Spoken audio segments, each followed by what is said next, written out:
From the John L. Warfield Center for African and African American Studies at the University of Texas at Austin, this is ZUMBI, the show that brings you news, notes, and knowledge from Black people around the world and here at home. Your host is Senior Program Coordinator Ms. Stephanie Lang. Welcome to ZUMBI. Hey everybody, Stephanie Lang here with ZUMBI. Again, this is a show named after Afro-Brazilian freedom fighter Zumbi dos Palmares. And today, joining me in the studio is Fatima Mann. I think that a lot of folks probably maybe know who you are. I just heard you were one of the Facebook queens, so doing serious work in the community, and we're really happy to have you with us. I'm blessed and honored to be here. Yes. And so before we kind of get into your story, I would like to tell the listeners a little bit about you, and then we'll kind of go from there. Awesome. Good. All right. Thanks. So Fatima Mann's life mission is to be a vessel for others to experience the full joy of loving and accepting themselves. She's a first-generation college graduate and the only lawyer on her maternal and paternal side. She has worked arduously to transform herself from a person through self-mutilation, used to cope with, I would say, all types of struggles, through self-mutilation to being free to love and accept herself. She has transcended the trauma of being a woman of African descent through meditation, becoming a yoga instructor, and serving others systematically oppressed and ostracized. Fatima learned how to serve others through joining AmeriCorps Vista in 2013, which catapulted her into a life of service. Her personal experiences and continuous service in the heart of systematically oppressed communities molded her into a cultivator of social equity. So one of the things that I always like to do is talk about the journey, right, that got you to where you are now. There's a reason that you're doing the work that you're doing, and you've spoken about that several times very eloquently. So if you could talk a bit about kind of your personal journey to where you are. So thank you for the introduction. I hope everyone is taking care of themselves and drinking water. I recognize that from this show, there is this amazing sense of rebellion, right? So this amazing being out of Brazil who fought for the freedom of himself and others. So I guess my journey is like I've been fighting for the freedom of my mind, spirit, and body from the senses of society and our oppressors. So we all live in a world that has been colonized, and we take on the ideology of our colonizers. And so for my family, we are, like every family of African descent, suffer from post-traumatic slave syndrome.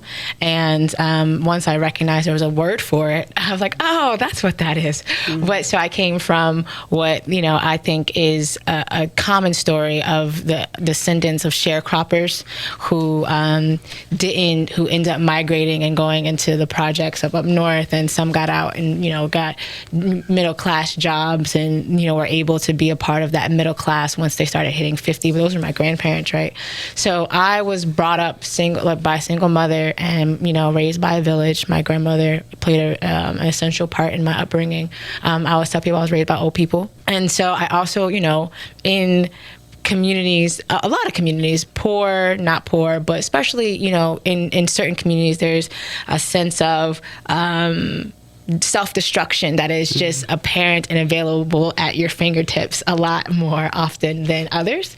And so I, coming from the neighborhood and the background of what people would call a statistic child. So on paper, I shouldn't have made it. I should have, being someone who used to cut myself for 10 years because I couldn't deal with, this is like trigger warning. So I like to tell people that, but experiencing sexual violence as a young child, and then going through what that does to you, right? And then also being real about the fact that I was abused as a child, and then thought that what those behaviors were okay, so I did those with other children too. And so having to overcome that, and then overcoming not having a stable home and not having my dad around. And I still graduated high school valedictorian. I still got 2 degrees and a minor, all in the time I was supposed to. but that was just my brain was the thing that kept me going. So I always told people I could lose my mind, like I can lose my sanity, but I couldn't lose my intelligence. That was one thing that couldn't be taken away from me. And so as my journey proceeded, as like moving through all my traumas, I was able to, I had just stopped cutting myself before I started working at Apple. And Apple makes you go through this intense training. And it's really about connecting with your own self so you can connect with others. And that's what got me on the road of wanting to learn how to communicate better. And one of my bosses said I should join AmeriCorps Vista because I liked helping people. And he was right. And I wanted my own nonprofit, which allowed me to work at a child advocacy center, which is a place in which children who are abused go. So if you're sexually, physically, and or severely malnutrition, you would go to the space, you would get an interview, and you would get a nurse practitioner to do a physical exam. And so when I went there, it was triggering as I don't know what. And I asked the guides, what can I do to keep my life together? And I got Buddhism. So Buddhism put me in the space of being able to not just help others, but myself from a better space. And so then I got in touch with the idea of course, social media started playing more and more Black young men being killed without any, weapons. And my brothers are Black males. My dad is a Black male. If I had a son, he'd be a Black male. So I got involved with police brutality work in Wilmington my first year in AmeriCorps, and I moved to Austin the next year. And it just seemed like I believe that you're supposed to help the city that you live in be better. Right. And so when I moved to Austin, it just made sense for me to do the work here. I went to a march and I was laying in the street. I did a poem, and then Chaz Moore spoke after me. And I think maybe a week later, we started the Austin Justice Coalition. And we didn't really know we didn't know each other at all. Like, it was literally like, hey, I see you, you see me, we want to do something. What's up? And so Chaz came up with the idea of making an Austin Justice Coalition, and from there, they call me an activist. I just call myself someone wanting to change the world that I live in. And so AJC was born, and then from there I got into policy work with doing APD body-wearing camera policy, because I just got into law school and I recognized that policy was the way to go in terms of getting things changed, but I then recognized wasn't the only way. So then Chaz and I, we went our separate ways, and I started co-founding the Counterbalance ATX, which combated systems and not people, and creating spaces where Black women can unapologetically be themselves.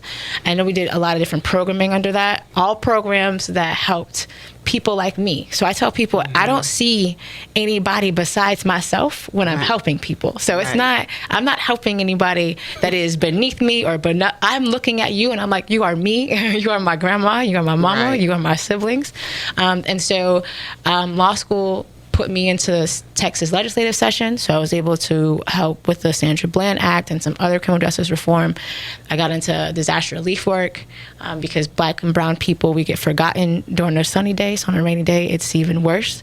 And then graduating law school, I got into the idea of bringing healing and advocacy together. So we don't talk about healing intentionally. We talk about things that may be healing, but we don't call it healing. And or we don't even recognize that we're wounded, and we think that we're fine walking around and moving through the world in a way that is not only re-wounding and harming ourselves, but also others. Right. So Community Advocacy and Healing Project was born, and so we do, all of our experiences are grounded in healing, cultural, mindful healing, and human-centered experiences. So we can all be unapologetically who we are and heal in those spaces, because we can build community through healing. Right. All right. Yeah, so many things are popping up in my head. The first one is me having, run into you a couple times. I won't say that we necessarily know each other, but I know of your work, and you're someone that I have really seen connect this work to your life. Many people kind of can do this lip service, but then they're kind of this whole different person. But I can actually say I've seen you like really kind of embody this work you're doing. If you run into Fatimas, you're going to make sure you get your water, you're taking care of yourself. And even the personal work that you've done on yourself, spiritually, emotionally, and being really kind of this example to folks about, especially Black women, about coming from these places of sexual violence and, mental health issues, and how important it is to talk about that, because that's something that we don't always do in our community, right? And we always kind of just see these people doing these amazing things, but you're not sharing these stories. It's almost as if people feel like there's your power is taken away by being very honest in your authentic self and talking about where you come from. And so I just want to say how much I admire you for doing that work and how that is inspiring someone else who may have gone through some of the same things. I appreciate that. Thank you. Definitely. So that said, I also wanted to mention the fact that when you said law school, you went to law school in another state. Yes. What brought you back here? Because you could have gone anywhere. What brought you back to Austin, since you're not from Austin? Honestly, I don't. I was taught. I was raised by old people that you finish what you start, right? So you just don't start something and then walk away. Okay. And I hadn't really given myself to Austin. I've given myself to Austin and law school. So everything that I've done in the last 3 years, I've been in law school in Louisiana. So I haven't given a full, this is my first actual year in Austin, a full living, being here, being able to just be a part of the community. And for me, I want to give at least 3 years before I say I don't want to be here anymore. And so Austin, and also it's a place for unicorns and butterflies. It's racist. We're not going to not call it racist. It's absolutely absolutely is emphatically racist, but it is beautiful. It's the weather's not bad. The food is great. The people that I meet, of course, there's some that are like, I want to be your friend, and there's some I just want to know you in passing. Right? But Austin is one place where I'm like, I was able to unapologetically accept myself. And I appreciate that. And I think it's just because they deem this whole, keep it weird thing. So I embodied it. I was like, keep it weird. That means weird is really just you, right? If we're going to be honest, everyone is weird because you're not like anybody else, and you're not supposed to be. Right. So here I felt like, whether that's the culture or not, I took it as you're supposed to be who you're made to be, even if that seems to be weird to everyone else. Okay. And so here I'm like, well, I can be weird to everyone else, but I'm me. And so now I'm just me all the time. Right. Okay. So let's get into some of the community advocacy and healing project work, and the way in which your work with a law degree as a lawyer kind of plays into that. Because I don't think sometimes people might necessarily think advocacy and activism and being a lawyer. So if you could talk some about that, and then let's get into what this week is about and all those exciting things. Awesome. So my law degree unfortunately, I haven't been able to use it as much as I would like because, full disclosure, I do everything for Community Advocacy and Healing Project. So website building, newsletter, content. I don't get to do as much lawyering as I'd like. But the lawyering that I have been able to do, and using my law school brain, I can't turn it off. So I'm more objective so whatever I do, it's just an objective standpoint. And law school gave me that. So I no longer look at an issue and just look at the impact of the community. I also look at the people who are administrating the oppressive behaviors, and seeing that if we can just heal them, then their behaviors won't be as oppressive because they're coming from a healed perspective, which is something that law school gave me. All right. Well, we'll be right back. And we're back with ZUMBI and with our guest, Fatima Mann, founder of the Community Advocacy and Healing Project right here in Austin, Texas. Before the break, we were talking a little bit about kind of your law degree, the roles that it kind of plays in your advocacy work. So I wanted to wrap up what you were saying about that. Yeah, so law school taught me, my law degree has given me an objectivity that I didn't have, but even before law school, so the summer before law school, Sandra Bland died. And I was led to go to Prairie View. Had never been to Prairie View. I packed a bag and I went, and it was legitimately the following weekend. So she died July 13th, and I was there that next weekend, the 20th, and ended up going to the first memorial that they ever had out there.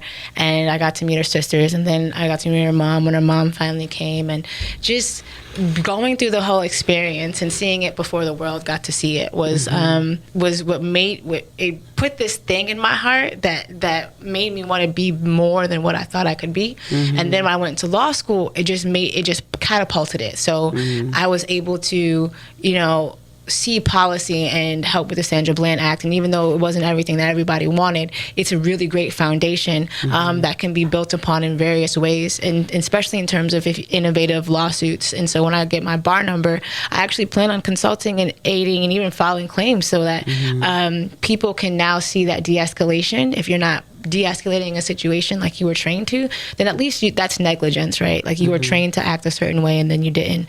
And working it out, seeing how that looks.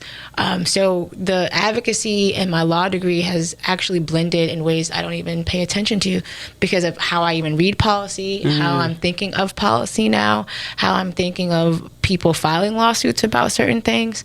And then especially around Sandra Bland, because I went into law school with her, I know I walked into law school with Sandra Bland. There's no way. Like I didn't. Right. Even today being her birthday, right? So yes, which we acknowledge definitely. Yeah. So just honoring that she would have been 32 today, 8 days after I turned 32. Oh wow. Her mom is named Geneva. My middle name is Geneva. Wow. She had traveled from Chicago to Texas in July. I had traveled from Texas to Connecticut in May.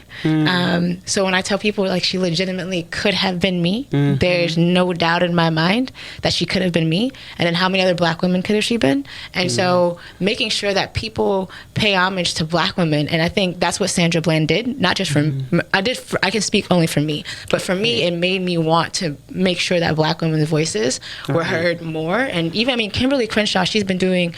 I'm not the first and I'm not going to be the last, but Kimberly Crenshaw, she's the one who even came up with the idea of intersectionality, even though it's been appropriated for every other thing. Black woman. Yes. Right. It's been, but sidebar. The irony, though. Have you noticed that when Black women come up with concepts, they're appropriated and they become to mean something else, but that is not what she meant. Like what we use intersectionality for is not what it was created for. And Kimberly Crenshaw, when you ask her and when she redefines it, and she will, it's always about the unique experience of Black women. Right. Period. But appropriation is real, even for Black women, right? So Sandra Bland and the Say Her Name movement kind of, pushed me into wanting to make sure that Black women had not only spaces to heal, but spaces to be heard, and spaces to be heard and supported, right? So because we have unique experiences when we're in professional settings, spiritual settings, personal settings, there's these roles that Black women play. And so even in the work that I've done, and people talk to me about being a leader, and I tell people it's very difficult being a Black woman leader, quote unquote, because most people aren't accustomed to taking direction from Black women. They don't have Black women teachers, principals, bosses, managers. If they do have a Black woman leadership, it's their mama or their nanny, right? So if we're going to be honest, most people don't really have the know-how to take direction from Black women. For example, I was led to do Hurricane Harvey relief work, and it was something that came to me during meditation. We were able to raise almost $30,000 in about 4 months. We helped rescue 400 people, and we partnered with at least 20 organizations and over 100 volunteers. And it was great because it was a vision that the divine had given to me, and I was able to aid in manifesting. The issue was no one thought that I knew what I was talking about or was a person who was guiding the entire experience. I would have white people walk by me to other white women to talk to them as if they were the ones that were in charge. I had a white man interrupt me while I was speaking to tell me that I was wrong by saying that white people weren't going into neighborhoods in Houston to get us. They weren't. And he was in the behind. He was legitimately at the exit of the church. I am at the pulpit of in the beginning of the church, right? And so I said, "Sir, it's you and your white privilege. I thought it was okay to interrupt me while I'm addressing an entire group of people." And that, of course, made some people upset.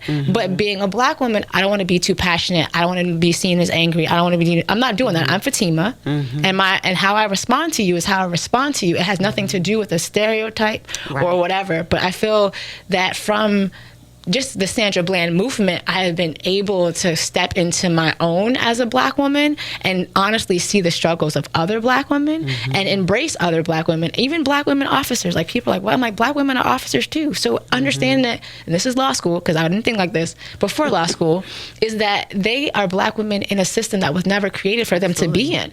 So the stress and the trauma that they experience from that alone is may not be same or similar to the experience that one may feel in the banking industry or the academic industry, but doesn't mean that they're not traumatized and or feeling the white supremacy and oppression because they're a Black woman in a system that they were never supposed to be in.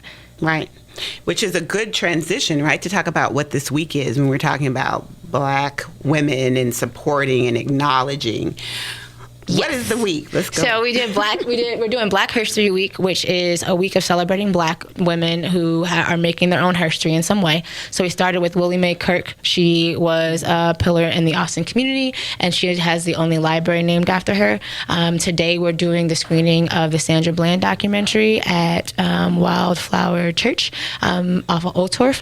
Tomorrow we're doing Conjuring Our Past, which is an artistic show at the John L. Warfield African and Africana Studies Department. Yes. And I'm excited. I'm excited about that. It's our first experience at the John L. Warfield, so I'm really grateful to be in that space. And then Saturday we're doing a CBD. We're collaborating. Actually, isn't our event, but it's stiletto sneakers and CBD oil. So trying to get more Black people to know about the health benefits of CBD, which is really great. On Sunday, and all of this is on our website. So it's at www.communityadvocacyhealing.org, and you can follow us on social media, Community Advocacy and Healing Project. That's all of our experiences are there. And last thing, we have a yoga and self-defense experience on Sunday. It's after church. It's for women of the global majority. So they'll teach you how to defend yourself for an hour, and then I will be guiding a yoga session for an hour. Okay, that's wonderful. It looks like we have a phone call, which we haven't had before. I'm a little flustered, but hopefully this is going to work out. So we'll take a phone call, and then we'll just quickly say the events again for people, and then we're good. Okay. Yes, ma'am. I just wanted to commend the young lady for coming on the radio and be courageous enough to tell about what was going on in her life, and as a survivor and a member of NAMI, for families, I think everybody should heal that has been through that experience. And I just wanted to ask you, is it getting shackles off your feet? I had to go through that intervention myself, and do you feel like when the others go through the Me Too, do you feel like you should be paid for the things that you have been through? So I just want to understand your question. You're asking if we should be compensated for sharing our experiences with people? Yes, ma'am. Yes. Work is work, and I think that we should be honored with the work that we do. And to be honest, white people, they get paid for everything. And we live in a capitalistic society, unfortunately, that says time is money. I'm not saying all the time, but if people have the ability to give, whether it's in time, monetary resources, or something, bartering, I think there should be some form of give and take if you are willing to give your time and your expertise based off of your experience. Right. Oh, okay. Well, thank you. That was a good answer, and I hope that you keep going and continue with your strife. And I am glad that you're out in the community and telling your story. And it was nice listening to you this morning. Yeah. And thank you so much, caller, for calling in. I think we're going to have to do this again. So thank you. Okay, yeah, I really liked it. Okay, all bye-bye. Right. And so in the few minutes we have left, if you could just repeat how people can get information on the week's events, who do they contact? Awesome. So if you want to know more about the events, you can go to www.communityadvocacyhealing.org, or you can find us on Facebook, Instagram, and Twitter at Community Advocacy Healing Project. All right. Well, again, thank you so much, Fatima, for coming and your continued work. Thanks for having me. And to DJ Slice, who I just met, they had a whole tag. I'll have to remember the whole thing for next time. But I'm Stephanie Lang. This was ZUMBI. And until next time. You've been listening to ZUMBI with host Miss Stephanie Lang on KAZI 88.7, the voice of Austin. ZUMBI is brought to you by the John L. Warfield Center for African and African American Studies at the University of Texas at Austin. However, the views and opinions expressed on ZUMBI are not necessarily the views and opinions of KAZI or the University of Texas at Austin.